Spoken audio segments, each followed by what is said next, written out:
Hello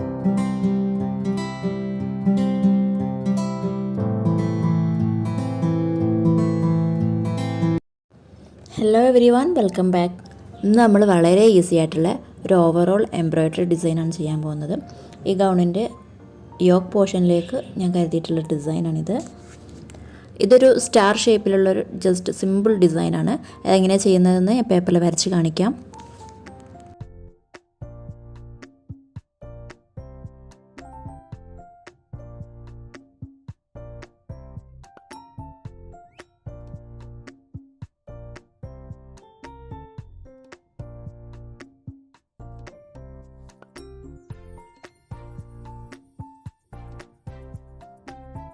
okay, അപ്പോൾ ഇതാണ് design.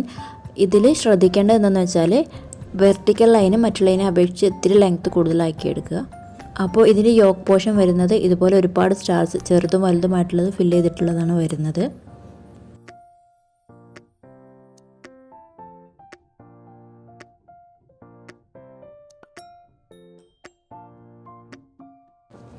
Embroidery വരുന്നത് ഇങ്ങനെയാണ്. അപ്പോൾ ഇതെങ്ങനെ ചെയ്യുന്നതെന്ന് ഞാൻ കാണിക്കാം. 3 strands ആണ് ഇവിടെ യൂസ് ചെയ്തിട്ടുള്ളത്. ഡബിൾ ഷെയ്ഡ് കളർ എടുക്കുന്നുണ്ട്. ആദ്യം തന്നെ മെറ്റീരിയൽ സെയിം ഷെയ്ഡിലുള്ള ത്രെഡ് എടുത്തിട്ട് 3 strandsലാണ് എടുക്കുന്നത്. അത് ഓരോ ലൈനും ഫില്ല് ചെയ്യാണ്. ഇതിൽ സെൻറ്റർ സെയിം ഹോൾ തന്നെ ആയിരിക്കണം.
അപ്പോൾ ഫസ്റ്റ് പോർഷൻ ഇവിടെ കംപ്ലീറ്റ് ആയിട്ടുണ്ട്.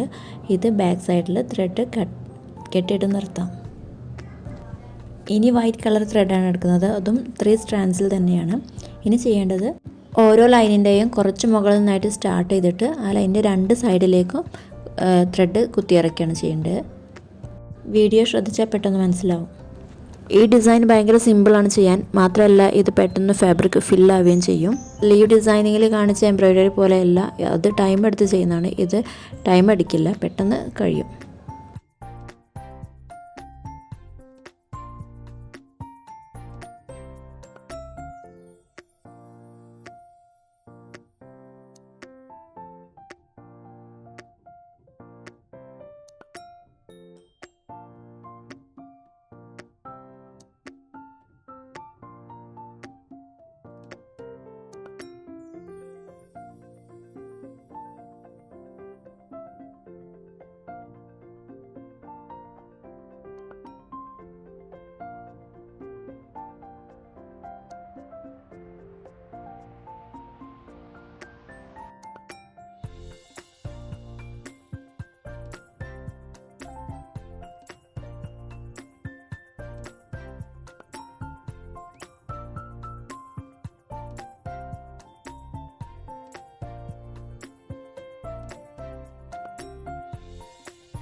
ഓക്കെ, അപ്പോൾ ഇതാണ് അതിൻ്റെ ഫൈനൽ ലുക്ക്. വളരെ ഈസിയാണ്, എല്ലാവർക്കും ചെയ്യാൻ കഴിയുന്നതാണ്. ഇതുപോലെ യോക്ക് പോർഷനിൽ വേണ്ട ഭാഗത്ത് ഫില്ല് ചെയ്തെടുത്തിട്ട് അതിൻ്റെ ഇടയിൽ ബീഡ്സോ സ്റ്റോൺസ് എന്തെങ്കിലും അറ്റാച്ച് ചെയ്താൽ കുറച്ചും കൂടെ ഭംഗിയുള്ളതായിരിക്കും. അപ്പോൾ ഇൻട്രസ്റ്റ് ഉള്ളവർ ട്രൈ ചെയ്യുക, ഫീഡ്ബാക്ക് അറിയിക്കുക. I will be back with another embroidery designing video. Thank you.